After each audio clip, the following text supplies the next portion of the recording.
जय जिजाऊ 13 तारखेला अक्कलकोटमध्ये प्रवीणदादा गायकवाड यांच्यावरती जो शाई फेक भ्याड हल्ला झाला, तो हल्ला का झाला, कशासाठी झाला आणि का केला? कारण या महाराष्ट्रामध्ये जे भाजपचं सरकार आहे, जे हुकुमशाही सरकार आहे आणि ते जर जो न्यायिक भूमिका मांडत असेल, जो व्यक्ती समाजासाठी काम करत असेल, त्या व्यक्तीवरती आज या देशामध्ये हल्ले होत आहेत, या महाराष्ट्रामध्ये हल्ले होत आहेत. हे हल्ले का होत आहेत? कारण हे सरकारचं जे सरकार गृह खातं आहे ते सुद्धा याला दोषी आहे. ज्या प्रवीणदादा गायकवाडवरती हल्ला झाला तो दीपक काटे नामक व्यक्ती त्यानं तो हल्ला केला. पण हल्ला का केला? कारण एक कारण असं आहे की त्यांनी अनेक वेळा सांगितलं की आंदोलनं सुद्धा केली आणि आंदोलनात सांगितलं की छत्रपती संभाजी महाराजांच्या नावानं जे संभाजी ब्रिगेड नाव आहे ते नाव बदलून तुम्ही छत्रपती संभाजी महाराज ठेवा किंवा धर्मवीर संभाजी ठेवा असं त्यानं सांगितलं. आणि म्हणून त्या कारणावरनं प्रवीणदादा गायकवाडवरती भ्याड हल्ला केला आणि तो हल्ला जीव घेणा हल्ला होता. जीव मारण्याचा प्रयत्न त्या व्हिडिओच्या माध्यमातून दिसतं आपल्याला की जीव मारण्याचा प्रयत्न सुद्धा त्या व्हिडिओ मधून दिसत आहे. आणि म्हणून हा जो दीपक काटे नावाचा व्यक्ती आहे हा भाजपशी संबंधित आहे. आणि खरं सांगायचं झालं तर याला संभाजी महाराजाचा जो अपमान वाटतो, खरंच संभाजी महाराजाचं जे नाव आहे ते एकेरी नाही आहे. संभाजी हे नाव एकेरी नाही, जी लागला म्हणजे आदरार्थी नाव आहे आणि संभा म्हटलं की ते एकेरी होती. पण आम्ही संभाजी महाराजांचं नाव काय घ्यायचं आणि काय नाही घ्यायचं हे यानं नाही ठरवायचं, ते आम्ही ठरवू. कारण छत्रपती संभाजी महाराज आमचे आहेत आणि ज्या वेळेस संभाजी महाराजाची बदनामी झाली, ज्या वेळेस या महाराष्ट्रामध्ये महापुरुषांची बदनामी झाली, त्या वेळेस रस्त्यावरती उतरणारी एकमेव संघटना ती म्हणजे संभाजी ब्रिगेड आहे.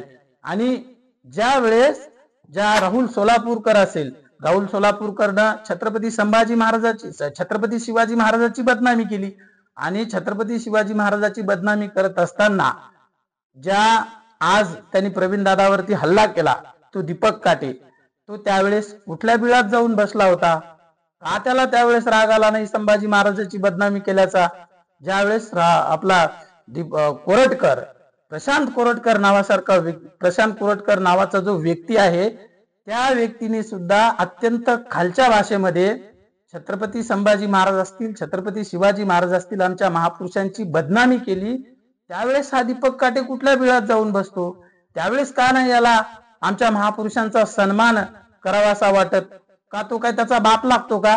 त्यावेळेस त्या कोरटकरला काळ फासण्याची हिम्मत का नाही झाली? या काटेची कोरटकरला हे करण्याची हिम्मत का नाही झाली?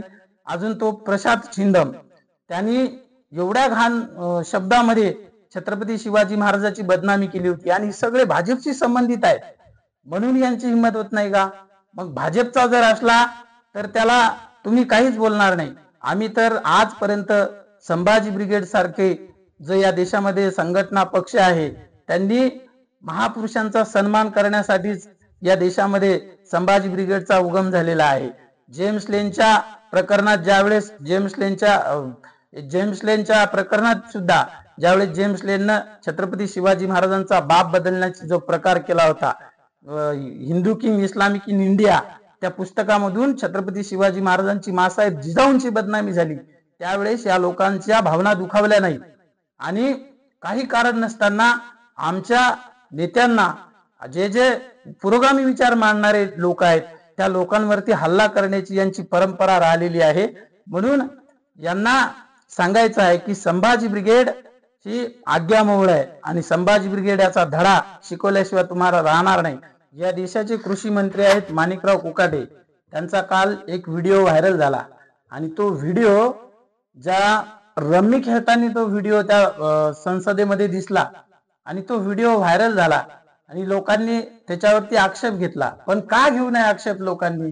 कारण हा कृषी मंत्री आहे आणि कृषी मंत्र्याचं वर्तन जर असं असेल, या देशामध्ये या वर्षीच्या 2025च्या मार्च महिन्यामध्ये 479 शेतकऱ्यांनी आत्महत्या केला. यांनी शेतकऱ्यावरती वेगवेगळे वक्तव्य केले, शेतकऱ्यांचा अपमान केला, शेतकऱ्यांना काय नाही ते बोलला, आणि हा शेतकऱ्याला न्याय देऊ शकत नाही. हा कृषी मंत्री जो आहे, हा कृषी मंत्री राहण्याच्या लायकीचा नाही, यानं राजीनामा द्यायला पाहिजे. कारण शेतकऱ्याला हा न्याय देऊ शकत नाही, आणि म्हणून याच्या विरोधात एक छावा संघटनेचे विजयकुमार घाडगे यांनी तटकरे साहेबांना पत्र दिलं, आणि पत्र दिल्यानंतर तिथं ते पत्ते ठेवले आणि जे त्यांच्या पक्षाचे गुंड आहेत त्या गुंडांनी त्या विजयकुमार घाडगेवरती हल्ला केला. ते सूरज चव्हाण नामक व्यक्ती आहे, आणि त्यांची झुंड, त्या झुंडशाहीनं या विजयकुमार घाडगेवरती हल्ला केला, त्यांना मारहाण केली, जबर मारहाण केली. खरंच जो शेतकऱ्यासाठी भांडतो विजयकुमार घाडगे, तो काय स्वतःसाठी नव्हता गेला. शेतकऱ्याचे प्रश्न मांडणाऱ्या लोकांवरती जर असे हल्ले होत असतील तर खरंच या देशामध्ये लोकशाही आहे का हो? खरंच या देशातली जी लोकशाही आहे, ती जी लोकशाही आता हुकुमशाहीकडे वळली आहे का, हे सुद्धा आपण विचार करण्याची गरज आहे. म्हणून या देशातलं वातावरण गढूळ झालेलं आहे, आणि जनतेने सुद्धा लक्षात घ्यायला पाहिजे, जे प्रतिनिधी निवडून दिले ना तुम्ही, ते प्रतिनिधी तुम्ही निवडून दिले, आणि तुमच्या काम करण्यासाठी निवडून दिले, त्यांचे घर भरण्यासाठी निवडून दिले नाहीत. आणि हुकुमशाही या देशामध्ये येत आहे की काय असं वाटायला लागलं. अंधश्रद्धा, अनिष्ट रूढी, परंपरा यांसारख्या विरोधात हुंकार आहे ब्रिगेडी.